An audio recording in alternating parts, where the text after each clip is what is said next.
Halo, Assalamualaikum warahmatullahi wabarakatuh dan salam sejahtera untuk kita semua. Kembali lagi bersama saya Julban Buyung Mas Loman pada seri video panduan trading. Di episode kedua kali ini kita akan membahas mengenai apa saja menu yang ada di dalam aplikasi MetaTrader 5 dan apa saja fungsinya. Nah, yang pertama kita akan bahas dulu dari menu kiri atas ini. Nah, di sini ada beberapa pilihan. Yang pertama itu adalah untuk mengelola akun ya. Nah, di sini ada akun yang sudah saya buat kemarin, yaitu akun demo. Kalau kita mau mengaktifkan akunnya, kita pilih dan kita klik daftar. Jika tampilannya sudah seperti ini, maka ini adalah artinya akun yang sedang aktif untuk kita gunakan. Nah, kemudian di sini juga kalau misalnya teman-teman ada beberapa akun, teman-teman bisa ganti-ganti akun tersebut melalui menu ini. Kemudian ada menu yang kedua, yaitu quote. Nah, quote ini adalah list daftar-daftar instrumen yang bisa kita transaksikan atau kita tradingkan. Nah, kalau misalnya instrumen yang teman-teman inginkan belum ada pada menu quote ini, teman-teman tinggal menekan tombol plus di sudut kanan atas. Nah, dari sini kita bisa memilih untuk menambahkan simbol atau pair instrumen yang ingin kita tradingkan. Nah, misalnya di sini kita mau menambahkan contoh USD ya. Nah, jadi di sini langsung muncul pair-pair yang ada USD-nya dan tinggal teman-teman klik aja. Contoh saya mau menambahkan yang USD dan Japanese Yen. Nah, tinggal kita tekan back, maka USD yang Japanese Yen sudah masuk pada menu quote ini. Nah, kemudian menu yang selanjutnya itu adalah chart. Nah, chart ini adalah menu yang menampilkan grafik ya. Nah, jadi ini kalau teman-teman mau ganti chartnya, kita kembali ke menu quote. Misalnya di sini saya mau memperlihatkan grafik dari harga emas ya. Nah, di sini saya pilih gold dan pilih chart. Nah, jadi dia akan berganti untuk menampilkan kondisi pergerakan harga dari instrumen emas ya. Kemudian ada yang menu selanjutnya yaitu menu trade. Nah, di sini untuk kita melakukan transaksi. Jadi di sini ada keterangan yaitu ada saldo, equity dan margin bebas. Nah, nanti untuk masing-masing dari arti ini akan saya jelaskan pada episode berikutnya. Karena hari ini kita akan fokus pada menu-menu yang ada di MetaTrader 5. Nah, pada menu trade ini ada di bagian kiri kanan atas itu ada seperti tanda panah. Nah, ini untuk mensortir posisi atau transaksi yang kita buka, baik itu secara order, waktu, simbol atau profit. Jadi ini hanya untuk mengurutkan saja. Tapi nanti ini akan berfungsi kalau teman-teman sudah mulai membuka posisi transaksi. Nah, yang bagian kanan ini untuk mengambil transaksinya ya. Nah, jadi saya kembalikan dulu ke menu gold. Nah, di sini jadi di sini untuk kita mengambil transaksi ya, di sini ada beberapa menu. Kita bisa lihat di sini untuk mengambil posisi ini ada yang namanya kontrak sell dan kontrak buy. Nanti ini juga akan saya jelaskan pada episode yang lain ya, detailnya seperti apa. Nah, kemudian kita masuk pada menu riwayat. Di sini akan menampilkan ya jumlah transaksi kita yang sudah kita transaksikan. Baik itu yang profit ataupun yang kita mendapatkan kerugian, itu semua akan muncul pada menu riwayat ini. Nah, di bagian kanan atas ini untuk simbol ya. Ini untuk mengurutkan apakah sesuai semua simbol yang sama ataupun yang berbeda pada pair-pair tertentu. Kemudian ini untuk mensortirnya berdasarkan simbol, berdasarkan tiket, waktu kita untuk membuka posisi, waktu penutupan ataupun secara profit. Jadi ini hanya untuk sortir saja. Dan di bagian yang kanannya lagi yang ketiga ini adalah untuk menampilkan riwayat berdasarkan waktu. Apakah itu hari ini, apakah itu 1 minggu, 1 bulan, 3 bulan, ataupun kita bisa membuat periode custom ya. Jadi dari tanggal berapa sampai ke tanggal berapa kita ingin menampilkan riwayatnya. Nah, kemudian di sini ada namanya order ya. Di sini adalah order yang kita buka, baik itu yang memang dia masuk ke dalam pasar ataupun ada namanya juga pending order, itu nanti akan muncul di sini. Dan untuk yang deal ini nanti order-order yang sudah di close ya, atau sudah ditutup, entah itu di close dengan profit ataupun kita ada yang istilahnya itu kita cut loss atau kita menutup dengan kerugian. Nanti detailnya juga akan saya jelaskan pada episode yang berikutnya. Nah, kemudian di sini ada pemantauan akun ya. Di sini ini teman-teman bisa gunakan kalau teman-teman sudah registrasi di MKL 5 ya. Jadi ini biasanya sih tidak saya gunakan ya pada umumnya karena kita langsung masuk ke akun kita lewat broker ya.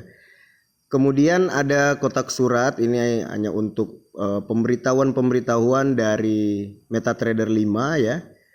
Dan ada menu berita, di sini biasanya ada berita-berita singkat gitu ya mengenai mungkin data-data pengangguran, data-data pendapatan suatu negara, karena itu juga masuk ke dalam yang istilahnya analisis fundamental, dan itu juga akan mempengaruhi pergerakan harga dari suatu instrumen tertentu.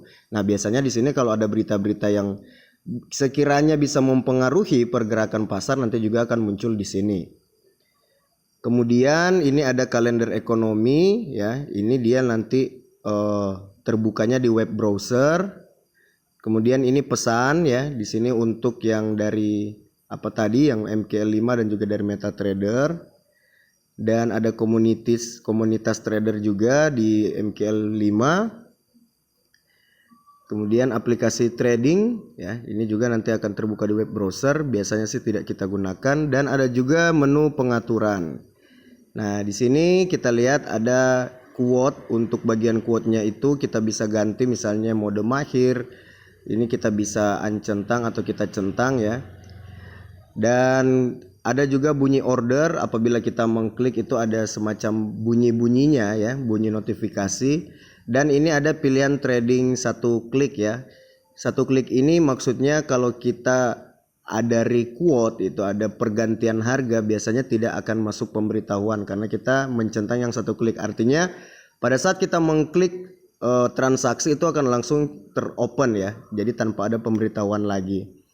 Kemudian ya ini kurang lebih seperti ini. Kita juga bisa mengganti untuk interface-nya menjadi bentuk tablet ya. Nah, jadi kalau yang kayak bentuk tablet itu tampilannya jadi berubah seperti ini ya. Jadi kita kembalikan dulu ke smartphone.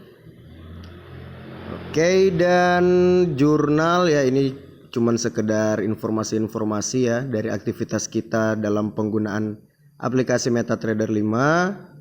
Dan ada tentang about ya. Jadi di sini kurang lebih cuman seperti ini aja tampilannya.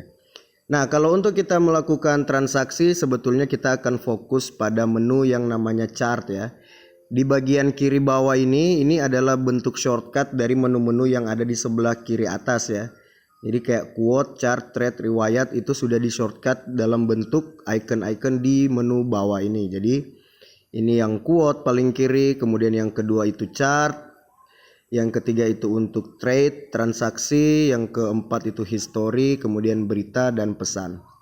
Biasanya kita kalau untuk melakukan transaksi kita akan fokus pada menu grafik ya atau chart. Jadi di sini kita memantau pergerakan harga.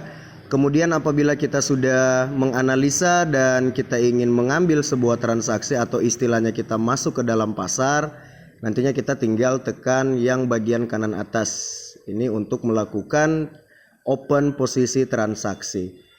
Dan di sini juga di MetaTrader 5 ketika teman-teman mengklik atau menyentuh layar ya seperti ini satu kali, muncul menu yang seperti roda ya, roda pilihan-pilihan seperti ini.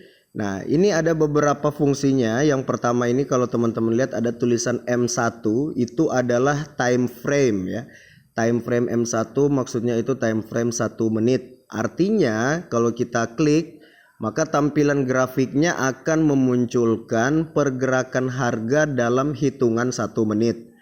Kalau di M5 berarti 5 menit. Kalau M15 artinya 15 menit. M30 itu 30 menit. H1 itu 1 jam. H4 itu pergerakan dalam 4 jam. D1 itu dalam 1 hari. Kemudian W1 itu 1 minggu dan MN itu 1 bulan. Kemudian di sini juga ada shortcut untuk simbol F, itu untuk menambahkan indikator ya. Nah, di sini nanti ini juga akan saya jelaskan pada episode yang berikutnya, indikator apa saja yang saya gunakan untuk melakukan transaksi atau melakukan analisa sebelum saya mengambil keputusan bertransaksi. Kemudian ada menu seperti panah ini ya. Nah, ini fungsinya itu untuk mengunci layar ya. Ini kan kalau kita geser ini bisa ya. Ketika kita klik yang seperti panah ini, maka yang terjadi layarnya itu terkunci, namun muncul seperti tanda plus ini yang kita bisa geser-geser sesuai dengan candle ya. Nah, ini kita bisa cek satu persatu dari satu candle, dan di bagian bawahnya yang bagian warna hitam ini adalah tanggal ya. Oke, seperti itu. Oke, kemudian yang di bagian ini juga ada setting. Nah, settingan yang di sini itu beda dengan yang di menu ini ya. Kalau teman-teman masuk setting lewat mode gerigi seperti roda ini, itu maksudnya settingan pada grafik ya. Nah, di sini ada beberapa pilihan. OHLC itu maksudnya open, high, low, close. Artinya di sini kita mau menampilkan harga pembukaan, harga tertinggi, terendah atau tutup pada sebuah chart untuk batang terakhir. Kalau misalnya kita matikan, maka di sini teman-teman lihat itu di bagian bawah dari keterangan gold dan logo London itu, kalau teman-teman matikan itu tidak muncul daftar harga ya. Tapi kalau teman-teman nyalakan di sini dia akan muncul harga ya. Jadi ini ada harga penutupan, pembukaan, harga tertinggi dan harga terendah. Kemudian di sini juga ya, di menu pengaturan ini kita bisa lihat ada beberapa pilihan seperti tampilkan jendela data. Ini biasanya kalau saya pribadi sih biasanya saya centang aja semua ya. Saya centang semua, dan teman-teman juga bisa mengganti warna pada menu grafiknya ya. Jadi ini bisa teman-teman ganti-ganti sesuai dengan keinginan ya, sesuai dengan selera. Tapi kalau saya biasanya pakai settingan default aja, yang putih. Kemudian untuk candle menurunnya atau candle birisnya saya pakai warna merah, candle naik bullish saya pakai candle berwarna hijau ya. Jadi ini settingan default aja. Kemudian setelah menu setting ada seperti icon ini ya, ini untuk menambahkan shape. Ini di sini kita bisa tambahkan ya. Nah, ada bentuk garis, kita mungkin ingin menambahkan garis datar atau kita membuat garis trend. Kita membuat semacam trend berdasarkan sudut. Kemudian di sini juga kita bisa menambahkan menu-menu yang lain seperti Fibonacci retracement, Fibonacci zona waktu dan seterusnya. Ataupun kita mau buat bentuk kotak, segitiga, bulat juga bisa ya di sini. Jadi kayak misalnya kita mau menandakan nih, kita mau kasih tanda seperti ini. Misalnya kita buat tanda katakanlah ini untuk wilayah entry kita ya. Kalau misalnya wilayah ini ditembus, apa yang akan nanti kita lakukan, atau kalau wilayah ini masih tetap candlenya berjalan di kotak ini, kita ambil keputusannya gimana. Jadi ini hanya untuk kita menambahkan penanda-penanda lah istilahnya gitu. Kalau untuk dihapus kita tinggal kembali dan kita pilih di menu tong sampah ya, kita hapus. Oke, jadi untuk keseluruhan menu-menunya, fungsi-fungsinya kurang lebih seperti itu. Oh ya, ada satu lagi di bagian kanan atas ini ada seperti kayak kotak dua susun ya. Ini untuk menambahkan jendela baru. Nah, maksudnya di sini kita bisa klik ya, tambah jendela baru misalnya. Jadi kita semacam bisa membuka dua pair atau lebih ya dari instrumen-instrumen yang mungkin ingin kita lihat perbandingannya. Kalau misalnya di sini kan ada di atasnya gold, di bawahnya euro ya. Nah, atau kita juga bisa mengganti misalnya. Jadi kalau cara menggantinya, contoh saya mau buat dari satu instrumen yang sama tapi pada dua time frame yang berbeda. Jadi pastikan kita klik dulu ya. Misalnya yang euro USD ini saya mau ganti ke gold. Jadi kita pastikan klik dulu sampai dia berwarna biru ya. Ada berwarna biru di bagian tepinya. Kemudian saya akan kembali ke menu chart dan saya akan pilih gold lagi dan saya pilih chart. Jadi dia akan berubah lagi menjadi volt ya. Nah, di sini tinggal kita ganti, misalnya contoh saya mau pantau pergerakan harga dalam 1 jam dan saya mau compare, saya mau bandingkan dengan yang 30 menit ya. Nah, jadi yang di bagian bawah ini itu pergerakan harganya dalam 1 jam, yang di atas itu 30 menit. Nah, mungkin ada beberapa orang juga trader yang biasanya mencocokkan dulu ya antara time frame yang lebih kecil dan mungkin dengan time frame yang agak lebih besar gitu ya. Nah, jadi di sini juga kita bisa gunakan jendela ya, beberapa jendela agar kita bisa memantau pergerakan suatu instrumen dalam 2 time frame yang berbeda. Ini juga tentu akan membantu kita dalam pengambilan keputusan sebelum kita melakukan yang namanya transaksi. Oke, jadi kurang lebih seperti itu aja dulu untuk menu-menu dan fungsi yang ada di MetaTrader 5. Nanti berikutnya kita akan mulai belajar tentang bagaimana cara menambahkan indikator dan indikator apa saja yang saya gunakan untuk membantu menganalisa, dan juga bagaimana cara kita untuk langsung mengambil transaksi atau istilahnya open posisi gitu ya. Dan nanti itu akan semua saya bahas pada episode berikutnya. Nanti teman-teman bisa pantau aja di video berikutnya. Jadi untuk sampai ini ya, video kali ini untuk saat ini sampai di sini dulu. Terima kasih sudah menonton. Jangan lupa di like, di subscribe ataupun di share kalau memang video ini bermanfaat. Dan kalau misalnya teman-teman mau info lebih lanjut tentang trading ataupun tentang broker Interpan, silakan teman-teman hubungi aja nomor WhatsApp yang ada di deskripsi video ini. Oke, sekian dulu untuk video kita pada episode kedua ini, dan sampai jumpa pada video-video berikutnya.